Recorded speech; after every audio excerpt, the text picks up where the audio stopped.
We step away for one day and the whole thing starts falling apart. Welcome back into 49ers Access. My name is Sterling Bennett, and today we're going to recap day 15 and 16 of San Francisco 49ers training camp. Going to get into the good, the bad, and unfortunately, a lot of ugly out of Santa Clara at Niners HQ.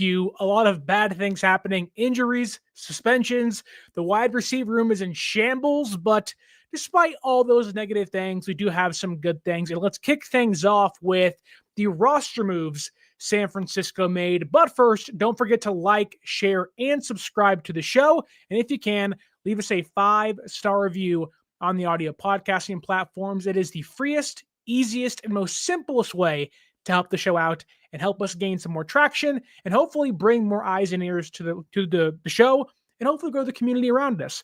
That said, let's dive into some quick hitting notes via the roster moves of the San Francisco 49ers. The first being they have signed offensive lineman Michael Dunn and wide receiver Malik Knowles to the 90-man roster, and they have released defensive lineman Damone Harris and unfortunately released /wave injured running back Corey Kiner. The UDFA from Cincinnati was having a pretty good training camp in preseason. I was hoping he would find his way on the active roster at some point this year, but suffered what seems to be a pretty severe high ankle sprain against the Las Vegas Raiders this past Saturday. He will revert back to San Francisco's injured reserve if he is not claimed. So there may be some hope in there that Kiner does return to San Francisco. My assumption is he'll go on IR. I don't know if that is season-ending IR or if they can activate him once he is potentially healthy again during the year. But right now, fingers crossed, no other team claims Corey Kiner as he was once again released and waived by the San Francisco 49ers. It sucks, it stinks, but as you will see as the show continues, a lot of injuries, and one of the big ones being to Corey Kiner. The team yesterday placed running back Patrick Taylor Jr.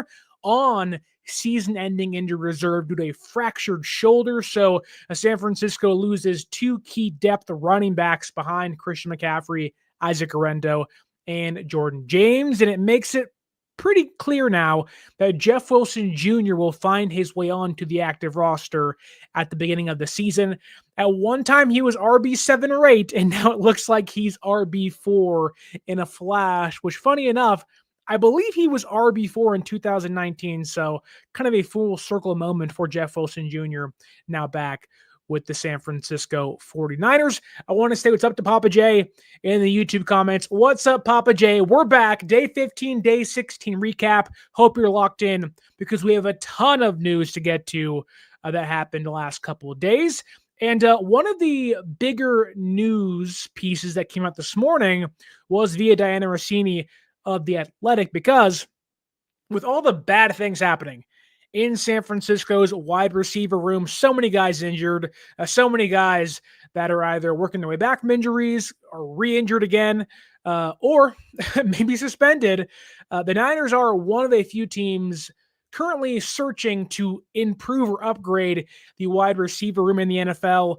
I believe the Jets and the Vikings were also in that group, but San Francisco had trade talks with the Houston Texans for wide receiver John Mechie. He went to the Philadelphia Eagles after all, but the Niners are trying to find somebody now. Who is that somebody? I don't know, but it seems like San Francisco is looking for a cheaper veteran or a rookie deal wide receiver to help at least, again, lift up that room. I don't know, like, they're not going to go out and buy a big name player, right? They're not getting Tyreek Hill at this point in time. Maybe later, maybe eventually, but not right now. They have to find guys that can just kind of bridge the gap to the return of Juwan Jennings, DeMarcus Robinson, and Brandon Ayuk. That said, if San Francisco is seriously trying to upgrade or get players that have a couple years of team control under contract for the next few years, or guys that may be able to give them some pop, but not need to play every single Sunday or need to have, 10 touches or receptions or targets a game. I have found 3 guys I think fit that mold. I don't think all these guys are available. That said, I do think San Francisco may be able to offer something the following teams would be open to accepting in return for the next three receivers. The first one on my list is the Washington Commanders. And no, it's not Terry McLaurin. Pause the brakes. But what about wide receiver KJ Osborn? Not the biggest name, but was a couple years ago a fairly large piece of the Vikings passing attack before they drafted Jordan Addison, before Jettas kind of really took off in the offense. He's played in a Shanahan-like offense before with Kevin O'Connell. Maybe the Commanders, once they pay Terry McLaurin, they have Deebo Samuel, they drafted Jalen Lane in this past year's draft. They already have some guys in that room. I think KJ Osborn may be a cheaper option for San Francisco via the trade market if they want to go that route. He was a wide receiver 2 in Minnesota for a couple years. Now, he'd probably be the wide receiver 4 or 5 in San Francisco for a short period of time. And they could always cut him once other guys come back, and there wouldn't be too much of a loss there via KJ Osborn. The other guy, the least likeliest to be traded on my list, is Packers wide receiver Dontayvion Wicks. The reason why I think Dontayvion Wicks can make some sense is because he does bring a bigger body to the field, but also he can run those gadget plays, the end arounds, the screens, and do a little bit of the Deebo Samuel stuff, although not too much of it to hinder the offense and make it a, kind of a one-note offense, which we've seen previous years with Deebo in the backfield. But the Packers, I'm not sure they are completely open to trading wide receivers, knowing that Romeo Doubs and Christian Watson have had a lengthy injury history. Watson is currently injured right now as we speak with a torn ACL. But if Green Bay's open to the idea, I don't know if they want to help out the San Francisco 49ers. But however, there is a way maybe Dontayvion Wicks could be a target for San Francisco. I think he would be the most expensive guy on my list, maybe a 4th-round pick, but I think Wicks could actually play in this offense for a few years. I think he was a pretty big part of Green Bay's offense last year, but they drafted 2 receivers in this past year's draft, so he may find himself out the door when it's all said and done. The last one, though, to me, I think may make the most sense, and that is DeMario Douglas from the New England Patriots. When you say Patriots-Niners trade wide receiver, those words usually reconnect Kendrick Bourne back to San Francisco, but I think he's way too expensive. I do think that there is maybe some legitimacy to the idea of getting DeMario Douglas. He brings some speed. Jacob Cowing's hurt again. I think he can do some of those things that Jacob Cowing is doing right now isn't doing, but is supposed to be doing in the offense. It can bring some speed, bring some pop to the offense. And again, he's making under $1 million this year, so no real financial ties to him.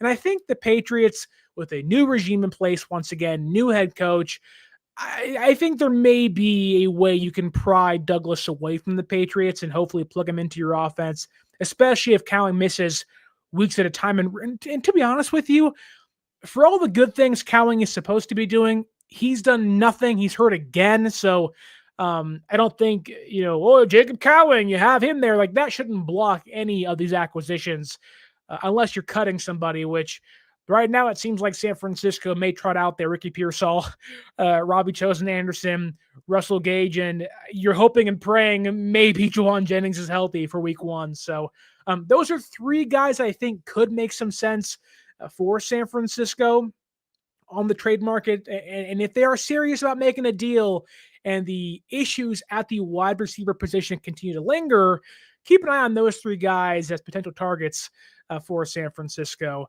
Getting into the YouTube chat for a second, Kyle Chipto says, the Niners just didn't have a tight end to trade for Mechie. Well, had they kept Mason Pline, brother, you never know. But no, you're right. The Texans had a need they wanted to fill. Niners didn't have the ability to trade a tight end unless they want to move Jake Tungus, which I don't think the Houston Texans really value that much. Clearly they didn't, if he was even involved in trade discussions with them. Tommy Huxley, how's it going, brother? Hope you're having a great Wednesday afternoon. The 49ers 2025 says, Brian Robinson. I want Brian Robinson. We can't keep running Christian McCaffrey into the ground. I get what you're saying. I understand the desire for more running backs. I do think that Jordan James is supposed to be back by this week. If not this week, he is almost guaranteed to be back by next week. So you're going to have your top 3 guys, fingers crossed, healthy going into week 1. So there may be a less of a need for that. However, why are the Commanders done with Brian Robinson? Sometimes players are going to be traded for contractual reasons, right? Jawan Jennings wants to get traded. I want a new contract. Guys will force their way out for those reasons. Some guys are older. You have a new regime. You're building roster. Like, you want to move off those contracts, get some picks back for those players. But Brian Robinson is not old. He does fit what Washington wants to do. Has been pretty reliable the last few years in the offense. So my question would be, if the Commanders don't want Brian Robinson, what's wrong with Brian Robinson? Maybe nothing, but I think that at least has me hesitant to make that move. But I get what you're saying.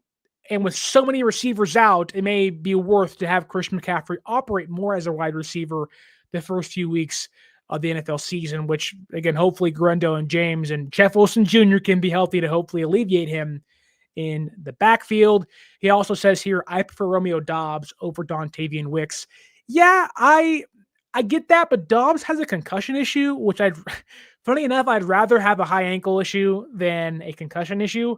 That, to me, like one hit to the head and it's over. And Doubs has had a ton of them over his career. So I'd rather have Wicks than Romeo Doubs.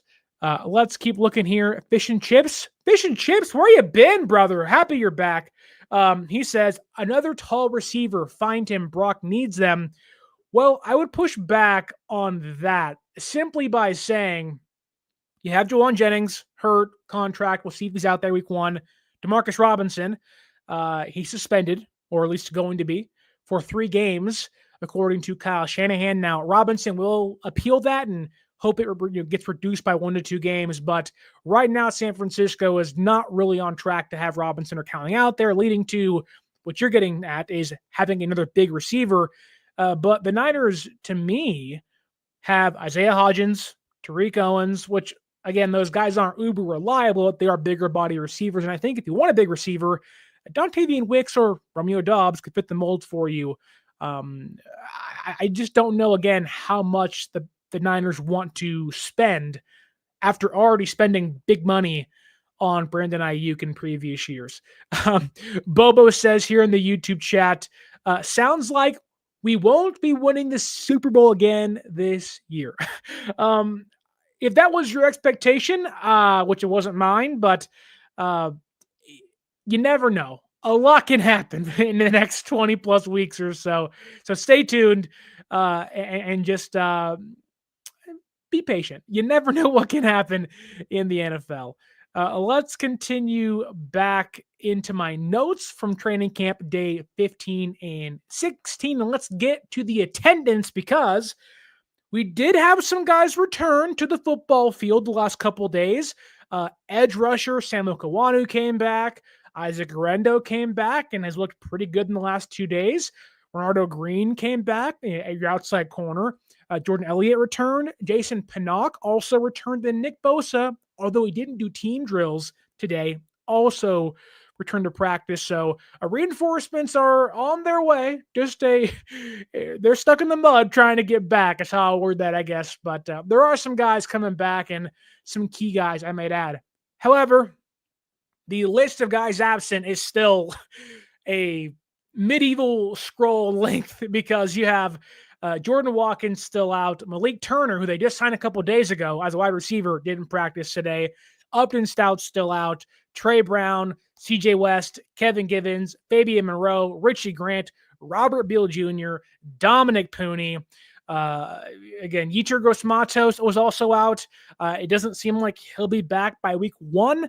There was an update yesterday that said his knee injury is not recovering as they had hoped. So it doesn't feel like Gross-Matos will be back by week 1, which probably leads him to being on the PUP list to begin the season, which isn't the worst thing in the world in regards to maybe stashing a player you like on the roster to begin the year, or carrying an extra wide receiver with how bad the injuries are in the room. Then Micah Williams, he is not back yet with his hyperextended knee. He is still experiencing knee comfort, but the hope is that he'll be back likely next week. Stone Blanton is not practicing. He was rehabbing on the side field. Alongside him was Jordan James and Jauan Jennings, who Shanahan made it pretty obvious that if Jauan wants to play, whether it's because of the calf injury or because of the contract stuff, if he wants to play week 1, he has to practice. So it does feel like maybe if it is more contract related for Jauan Jennings, that the timeline is by next week, he should be back practicing, because Jauan cannot afford to miss games. So if you're in the camp that believes it is not his calf, it's all contract stuff, then JJ should be back by next week. But if he's not, then we really know it's a serious injury. So we're waiting to see there, but I do think it's real, but hopefully he can get back by next week. Alongside those guys being Blanton, James, and Jennings, Ben Bartch had a very extended rehab on the sideline yesterday.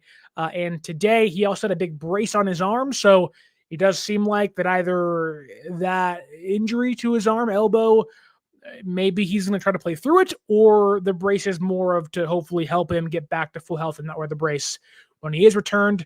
He'll probably miss the rest of the week and hopefully back by week 1. And then backup quarterback Mac Jones suffered a knee sprain against the Raiders and could miss week 1 of the NFL season. Hence why the team signed Nate Sudfeld, which, funny enough, the Niners will play the entire gauntlet of former Brock Purdy, or I guess the quarterbacks ahead of Brock Purdy this season, who were on the depth chart back in 2022 when Brock took over for Jimmy Garoppolo and Trey Lance.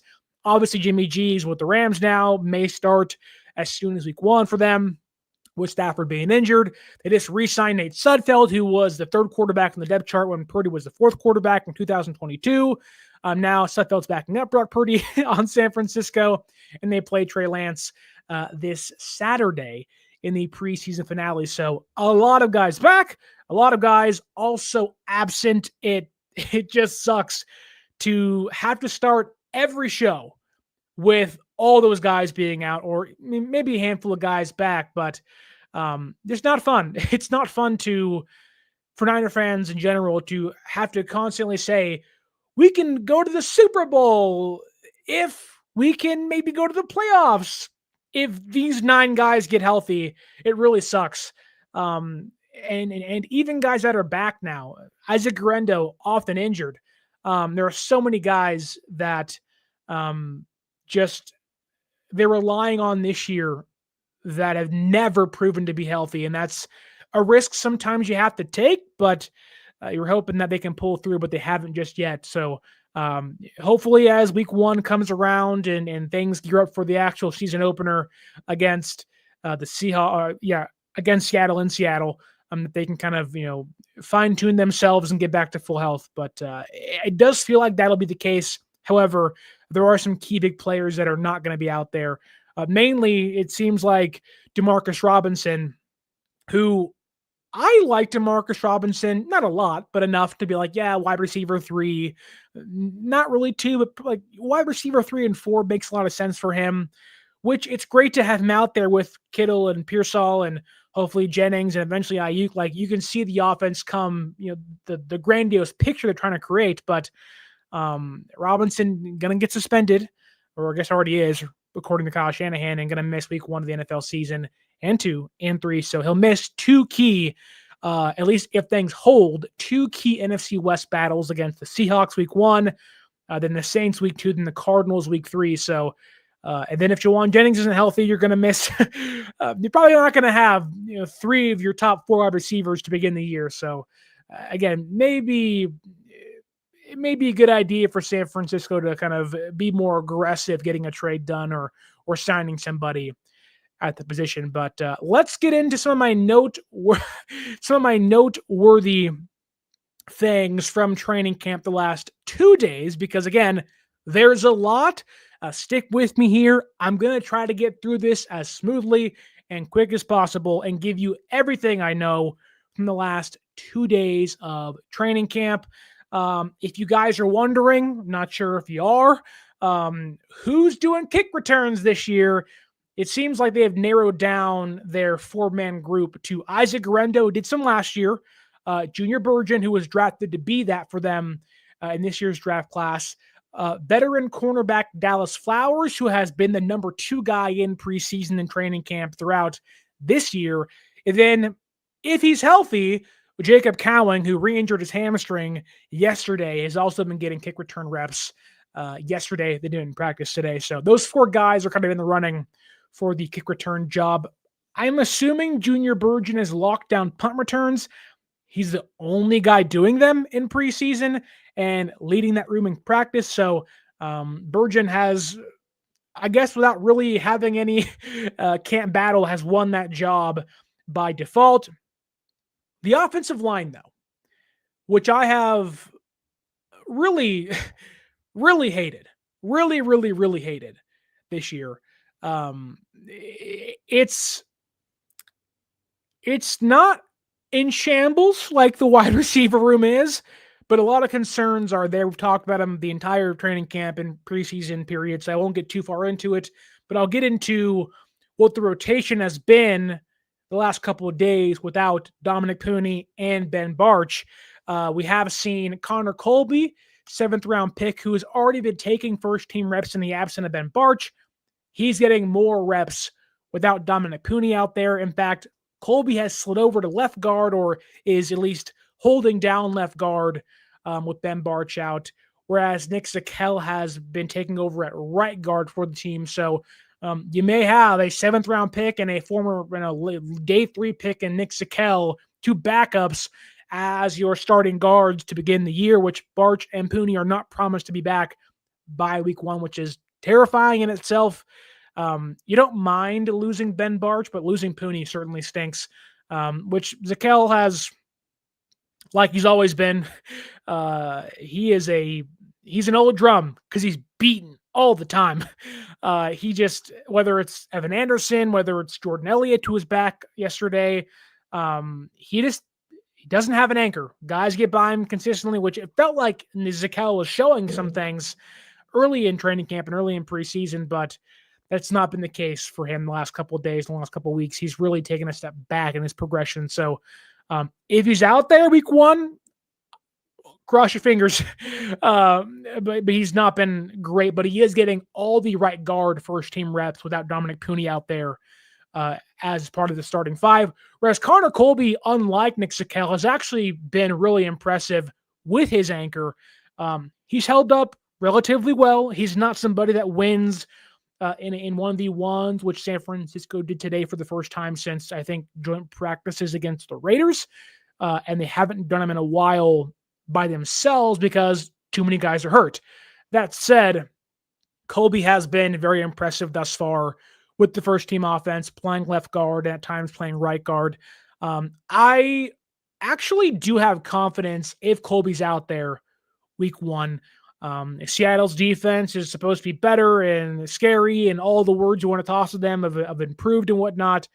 But Colby, I think, is held up good enough to at least give me some confidence that he'll perform well in the regular season opener if he's out there and Barch and Puni aren't back. Shanahan also mentioned that Spencer Burford could slide inside if necessary. However, if he's your backup left tackle and your backup left tackle is sliding inside to play guard, then who's your backup left tackle at that point? So San Francisco, despite having bodies in that room, don't really have the answers to who's your depth guys, who's your backup guys. Austin Pleasance has struggled a lot recently in practices as the backup right tackle. And so the Niners offensive line to me is my biggest concern. It's the biggest problem on the field. And that's with the wide receiver issues withstanding. Offensive line to me is that's like the one position group that could derail the entire season because the offensive line holds together the entire Shanahan offense, as it does most other offenses in football. But running the football. You can't do it if your offensive line sucks. So I am like terrified as to what can come from the offensive line being this bad. It just is something that, you know, if one guy goes down, that's going to be a problem. Why is everybody talking about trades? Okay, we have some trades. I will read them off in the chat because I see somebody out there mentioning them. The Denver Broncos are trading wide receiver Devon Villay, I'm assuming is his last name. Hopefully that's right, to the Saints for a 4th-round pick in 2026 and a 7th-round pick in 2027. So a lot of trades happening today. I think Harrison Phillips got traded from the Vikings to somebody else. Is that who it was? Anyways, doesn't matter. A lot of guys are getting traded, and a lot of wide receivers are getting traded. So San Francisco maybe want to hop on that if they can. JC49 Niner for Life says, please hit that like button. Don't be shy. You're right. You're right. And no, the Niners did not trade for Trey Hendrickson, as Joseph asks here in the YouTube chat. It did not happen unless I missed it. I did not see San Francisco doing that. So no, it hasn't happened. Don't be fooled by Joseph in the YouTube chat. He always likes to have fun in there. But before we go on to the actual takeaways from training camp today, including Brock Purdy, getting into Pearsall and Kittle, all that stuff, go ahead and hit that like button. And also use our promo code right here on your screen, 49ers Access, 49 ERS ACCESS at SeatGeek.com to save yourself $20 off your first purchase, whether it is football tickets, baseball tickets, concert tickets, whatever you need. Go to SeatGeek.com and use that promo code 49ers Access. Summer's almost over. The clock is ticking. Parents, your kids are going to be free for 2 more weeks, maybe, if you're lucky. My wife's been back to work for a month, meaning I'm free. But your kids don't have much time left to go and spend with them during summertime. So go out there, use that promo code, and hopefully have a good time with the kids. Or you and your wife, you and your husband, whatever you do, use that promo code and save yourself $20 off your first purchase. Okay. Let's get into the bigger takeaways from training camp the last 2 days.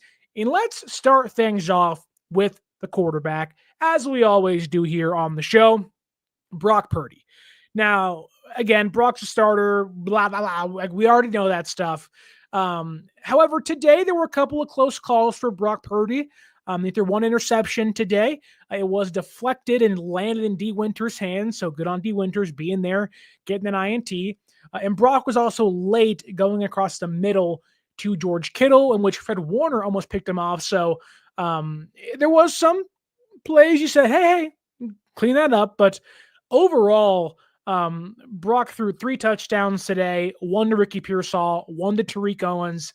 And then he had George Kittle rolling to his right wide open, which would have been a massive gain, if not a touchdown downfield. So while there was some bad, there's also some really good from Brock Purdy. Yesterday, though, had a beautiful pass. He lofted that thing deep down the left sideline yesterday. Pearsall, it was on his outside shoulder. So he's this way to his outside shoulder. And he turns his body, makes the adjustment, which Jair Brown trailing behind him. He catches it. He just makes an amazing adjustment downfield, comes down with the football for about 40 yards and moved the ball, period. So the big plays are still there. The offense is still moving despite guys not being able to practice due to injury. Purdy is out there still slicing up the defense, which in itself was also injured, but has been more healthy the last few days and the last 2 weeks or so. And then today, Brock Purdy had a phenomenal throw over the middle to Robbie Chosen Anderson. It was, and this is the one thing we've seen with Brock Purdy as he has progressed as a quarterback in the NFL. And even in his little glimpse of play against the Raiders, that one drive, his ability to throw receivers open or hit receivers out of their breaks right in stride is tremendous. And today, same thing. He found Chosen Anderson over the middle, right out of his break, caught it, and then ran for about 15 more yards. So I know there is some stress about who's going to be out there at wide receiver and who's going to be the guys that step up. Sometimes, really, if your quarterback can put the ball on dudes, not to say it doesn't matter who your receivers are, but all you got to do is catch the football. Again, you'd rather have Jamar Chase and Ayuk and Gay Jettas and all the other AJ Brown. You'd rather have the top line guys, but like San Francisco, you'd rather have Jawan Jennings and Pearsall and Ayuk and Robinson, and like you'd rather have your dudes out there. But really, I think Brock is a quarterback, let's say, unlike Jimmy Garoppolo in previous years in San Francisco, that can actually succeed when his top wide receivers aren't on the football field. And I think we've at least seen that during practice, even during the preseason game. It was a Pearsall and Purdy show, which that may change come Seattle week 1 and how they scheme against San Francisco. But really, if you can put your guys in the right place, and Shanahan can usually do that, and they'll be in the right place themselves.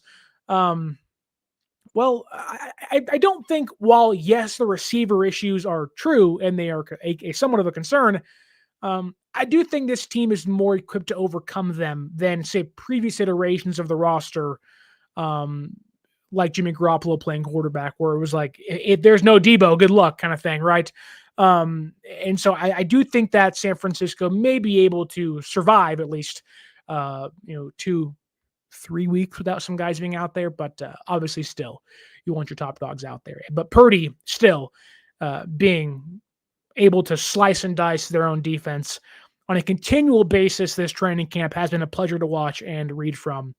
Then Nate Sudfeld. I was going to talk about Carter Bradley, but why? I guess he's quarterback too, but I don't really care. But they did sign Nate Sudfeld, so I figured I'd bring him up. And like he has always done, he's not been very good. And he wasn't very good today in his first practice back in the red and gold. His literal first pass of team drills was an interception right to Jalen Graham. So almost three linebacker interceptions today. Winters, Graham, and nearly Warner. But not a great day for Nate Sudfeld. First play interception. He was wildly inaccurate, missing throws high, low, wide. He just wasn't having a good day. Not sure if that's because of coming off a street. Not sure if it's just kind of, first day back jitters, but there's a real chance he is the quarterback 3, like the emergency guy coming into the year, with Mac Jones maybe being injured. We'll see how that, kind of progresses over the next week or so. However, he just wasn't great. He finished with a touchdown pass to DeMarcus Robinson, so there is that. But just Nate Sudfeld's not good and wasn't good today, and I'm not surprised it wasn't good because he's never that good. So let's quickly move along to Christian McCaffrey and Isaac Guerendo. Whereas yesterday, Isaac Guerendo was a kind of a breath of fresh air to the backfield, where it's been Christian McCaffrey, it's been Keyshawn Vaughn and Jeff Wilson Jr. and Corey Kiner, and in previous weeks, Patrick Taylor Jr., whereas no Jordan James. While CMC's out there, he has scheduled off days, and so you're getting 3rd, 4th, 5th, 6th, 7th string running backs. Guerendo comes back yesterday. Immediately, you can see the difference in the depth when he's out there. The speed's evident. He's fast as can be. Although maybe his skill set is more of that of a wide receiver, which could be an option for San Francisco with guys being on the shelf. But Guerendo has 4.3 speed. He can get through a hole as fast as possible. And I think if he's healthy, he will be a large part of the first couple weeks offense with guys being inactive due to injury and suspensions. He just is, for as many holes in his game as he has as a second-year pro, he is miles ahead of, even Corey Kiner and Jeff Wilson Jr. and Keyshawn Vaughn, and as he should be, mind you. But it's just worth noting that there's a clear difference in the play of a 4th-round pick, 5th-round pick compared to guys that are UDFAs and veteran holdouts or whatnot, which was nice to see out there. Like the offense, the motor of the offense runs smoother with Guerendo out there compared to other guys behind him.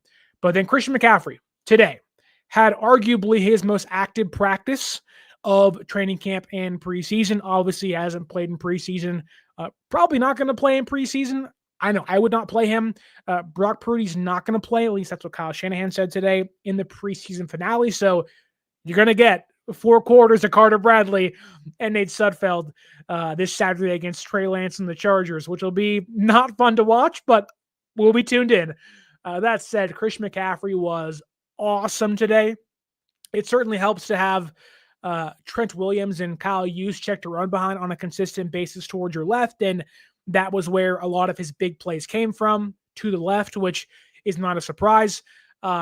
He caught a one-handed touchdown pass in the red zone today too, but then probably broke about a 40, 50-yard touchdown run in team drills behind Trent and Kyle Juszczyk, and even got a good block from DeMarcus Robinson. He also got sprung for a 15, 10-plus yard run over the middle today as well. So there was some nice burst from CMC, and as this team, again, like the anxiety ramps up for who's healthy by week 1, some of that can be kind of qualmed by the presence of Christian McCaffrey out there for the 49ers. Whereas I know, again, the focus has been on who's not playing. I would say turn your focus on is who play, or focus on who actually is playing. Whereas Brock Purdy, Pearsall, Kittle, Christian McCaffrey, those guys should be able to do some damage against opposing defenses, even without maybe Juwan or Robinson or Cowing and those guys. So again, Christian McCaffrey, very active today. A lot of speed on display. He was flashing some speed. He was breaking some tackles. He was moving extremely well. So the McCaffrey detractors, as I'll call them, another bad day for them, which has been a pretty bad preseason and training camp period for them as well. CMC looks good. Looks really good. Then George Kittle. He, like most of training camp, continues to be the favorite target of Brock Purdy. It's been him and Ricky Pearsall, and unlike every other day, it's George Kittle out there making big plays over and over again. Again, caught that probably would have been long touchdown pass from Purdy today. And then yesterday had an amazing catch towards the sideline being covered by Luke Gifford. So that is white on white crime, if you will. It was tight coverage, but Kittle had outstretched arms, caught the football, got the toe taps in, and it was a great play for an all-pro tight end, which will probably be eventually a Hall of Fame tight end when it's all said and done. So George Kittle, again, I know the focus is on who's not playing, but focus on who's playing, and you have probably at least in contention for an all-pro, Pro Bowl running back in the backfield. You have an all-pro tight end, and you have a first-round pick wide receiver. You should be able to do some damage with your franchise $53-ish million a year quarterback, no matter who you're playing against that week. So that brings me to Ricky Pearsall, who, again, like most days and like George Kittle, has been one of the top targets for Brock Purdy. Brock Purdy found Pearsall a lot the last couple of days, but more so today than yesterday. He hit Pearsall downfield. The negative of this is that deep crosser hits Pearsall in the hands. Siegel, great play by him, comes in, breaks it up. So good play by the rookie safety out of Kansas State. But then Pearsall drops it. Then he comes back with the vengeance, catches 4 passes in a row, including a wide open touchdown from Brock Purdy. So maybe you want to see Pearsall have stronger hands on the deep ball, but came back, won 4 of his next plays, including a touchdown pass, which will take any day practice game of the week from your second-year wide receiver. There was a bit of a scare, which you don't like to see, knowing Cowing and Jennings and Robinson and Watkins and Malik Turner and everybody else who's on the shelf with injuries at the wide receiver spot. There was kind of a broken play today where Aquanu got in the backfield and got a would-be sack on Purdy, but Purdy evades as you don't have there's no dead balls in practice. But then threw the ball late to Pearsall. He goes up, tries to get it, but then came down really hard on his shoulder. At that point, everyone goes, "Oh, is he okay?" And he's down on the ground holding his shoulder like, oh my God, your heart drops of like, what else can go wrong? A guy that has had shoulder injuries throughout his entire career at Florida and in the NFL. the last thing you want is to have him go down again with one a week and a half away from from the season opener against Seattle.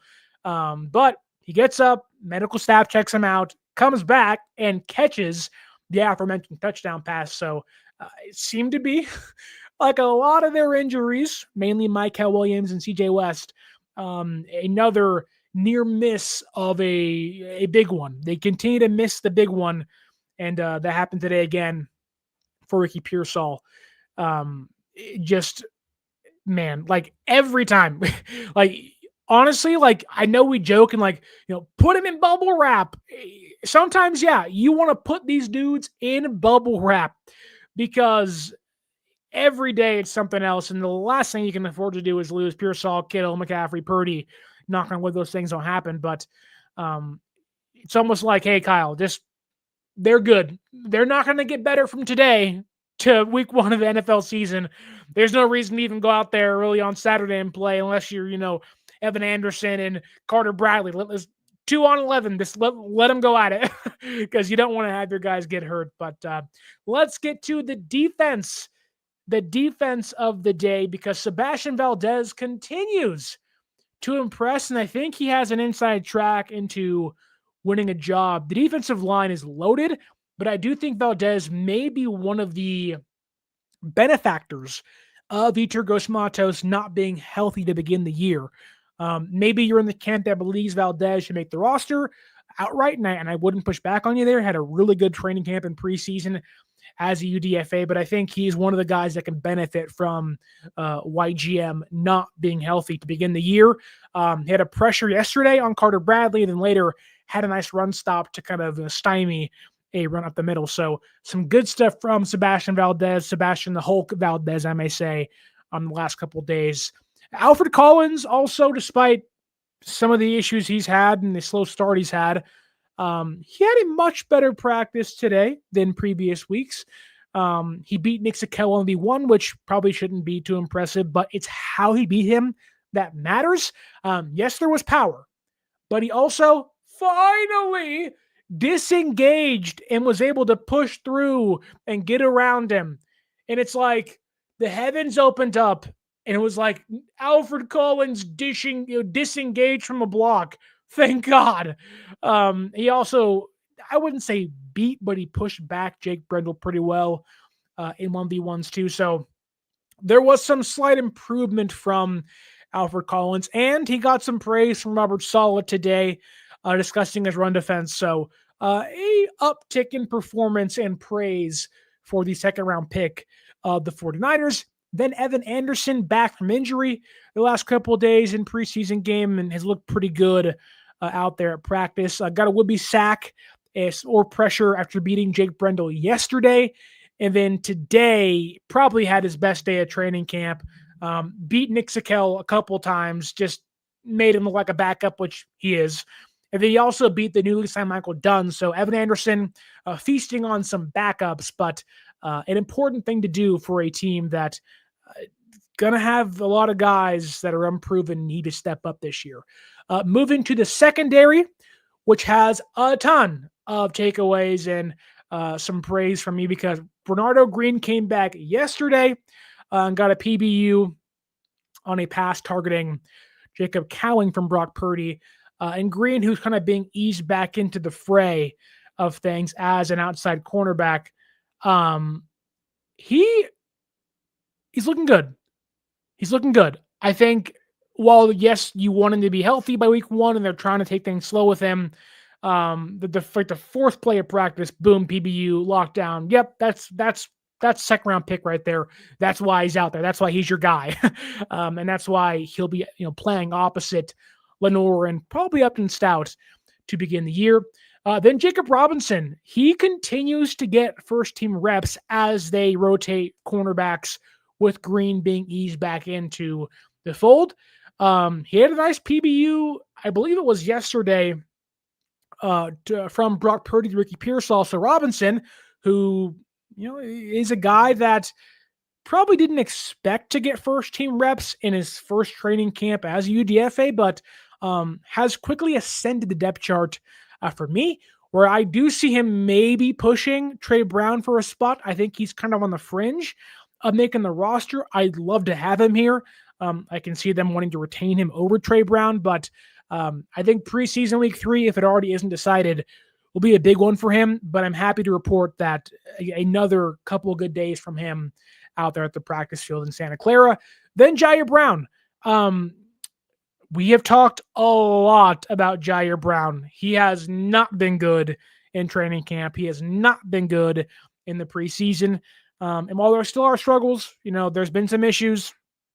Even yesterday, he did get a kind of an interception. Like, he caught the football. Like, he got the ball. He got the interception, but it may have been a sack if it was an actual game by Jordan Elliott. So maybe that comes into play. But it was a pass from, I believe, Brock Purdy to Malik Turner that was picked off by Jair Brown, which the ball was thrown right to him. So I can't, praise him for making an amazing play. But a lot of guys in previous defenses has not been able to secure interceptions and takeaways, which has been a problem for this defense in their down years. And I think having the ability to be a playmaker, which Jair Brown was drafted because of that ability to make and get interceptions on defense. So good by him. Although, again, for every good thing he does, it feels like there's 2 bad things involved. So still, we are on Jair Brown trade/cut watch as the preseason winds down in the next week. Then Jalen Mahoney, a guy that was cut,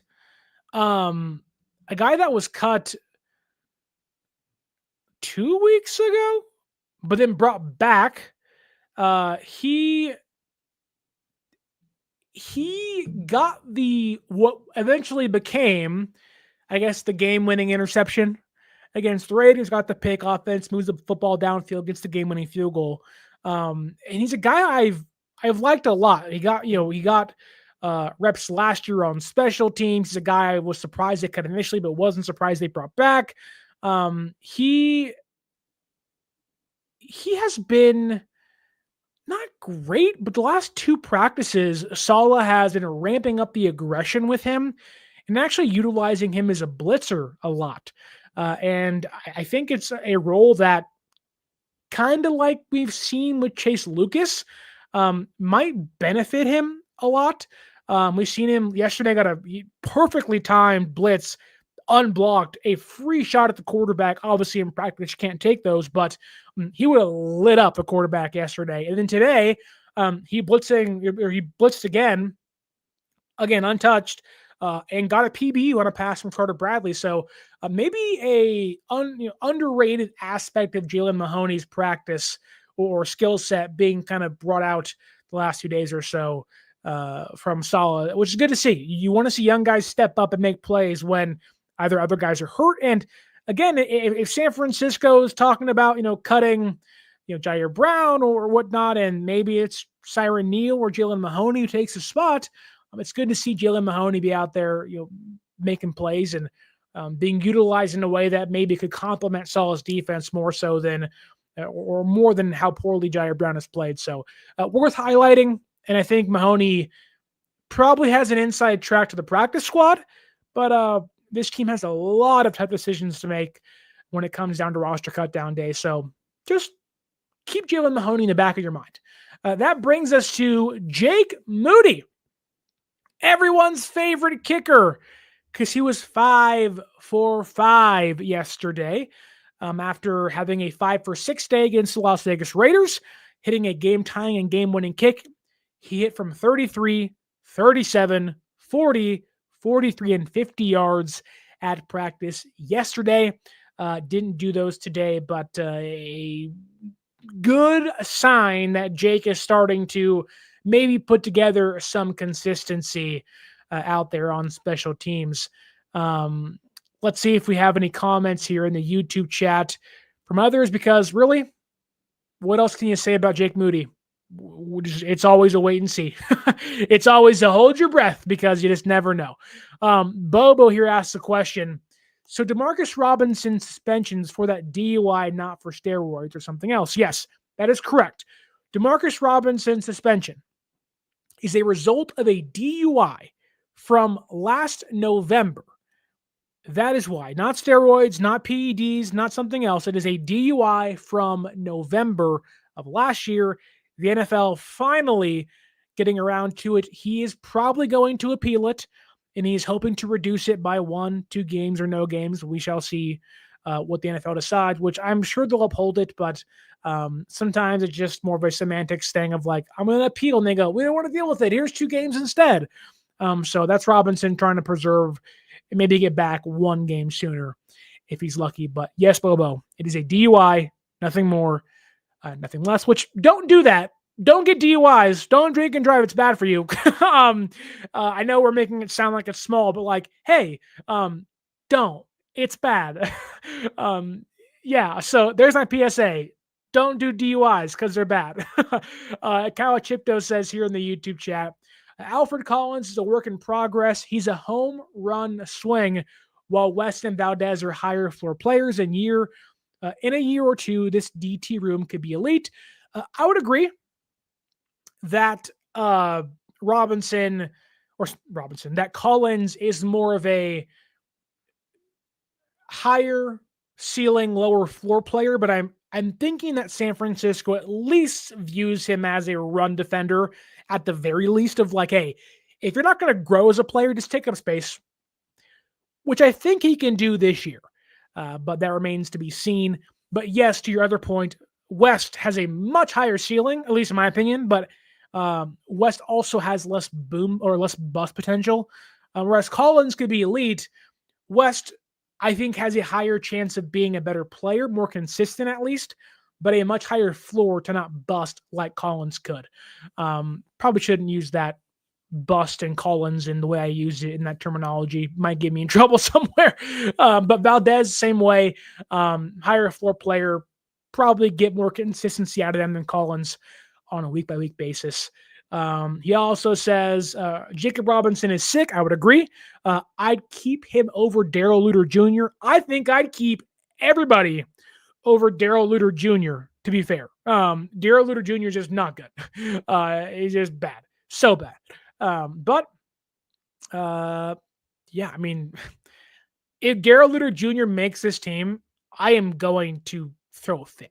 Like, there's no reason. He's just so bad. Honestly, you talk about making a trade. Like, if you need a receiver that bad, Darrell Luter Jr., young cornerback, you're building team, like the Browns, maybe the Ravens, the Patriots. Like, there are teams that I think would take a chance on Darrell Luter Jr. or Jair Brown. The Patriots are trying to trade Kyle Duggar. Maybe Jair Brown fits in their mold, and you go Jair Brown and you get DeMario Douglas back and like a 6th-round pick or whatever, and you just wash your hands and say, move on. I think that can make some sense for San Francisco. I know there's been some Jets and Jair Brown connection, but Jacob Robinson has been, to me, a very, he makes it very tough to cut him or let him go. I think he's been that good. And, I think he has a much higher ceiling, than Darrell Luter Jr., who's done nothing for San Francisco. So again, if San Francisco wants to make a few deals or so, they do have some secondary pieces that maybe could entice some teams into getting more picks they can utilize for other trades, or just 1-for-1s, or Brown and Douglas, pick swaps involved. Like, there are ways San Francisco can make things work if they want to go out there and acquire a receiver if guys are going to be hurt. But tell me down below what you make of the DeMarcus Robinson 3-game suspension and Jacob Cowing's hamstring injury. Are you worried? Are you concerned? Who do you think they should go out there and get via the trade market or free agency? Gabe Davis is gone. There's not many guys left. Maybe Jordan Matthews. But tell me down below who you think San Francisco should try to acquire, or which teams you think they can make a deal with as the receiver room dwindles down to mainly 3 healthy guys, being Pearsall, Russell Gage, and Robbie Chosen Anderson. There's not much. I almost forgot their names. Fish and Chips asks here, Sterling, you're not getting suspended, right? I hope not. I don't know how I can do that, but you never know the way things are going. Well, I'm not going to get a DUI. My wife, she may come home and say, you know what, Sterling, the dishes aren't done. What have you been doing all day? And I'll say, honey, the Niners lost 5 more receivers. I had to talk about it instead. So I got some chores to finish around the house as I work from home here, but I hope not. The wife hopefully can I can keep her at bay from any repercussions that may be at hand for me. And Kenny says Sterling runs it. He fears no suspensions. I'll tell you this. While my wife is a very calm woman, I've never seen her get that mad. But if she does get mad, a suspension might be in the works, but hopefully, fingers crossed, things don't get that far. And Bobo says here, the judge said I couldn't drink anymore. That's not that bad. I haven't had a drink of alcohol in my entire life. Water and iced tea for me, brother. I sounded like a nerd there. And that's probably the best way to end the show right there. And so thank you, Bobo, Kenny, Calachipto, Fish and Chips, Papa J, Strawberry, so many more of you in here. Thank you guys so much for watching. Hope you guys can like, share, and subscribe to the show. You can also follow us on social media at 49ers.access is the Instagram, 49ers_access is the X or Twitter, and use our promo code right here, 49ers access, 49 ERS ACCESS at SeatGeek.com, and save yourself $20 off your first purchase. As always, my name is Sterling Bennett, and until next time, as always, stay faithful.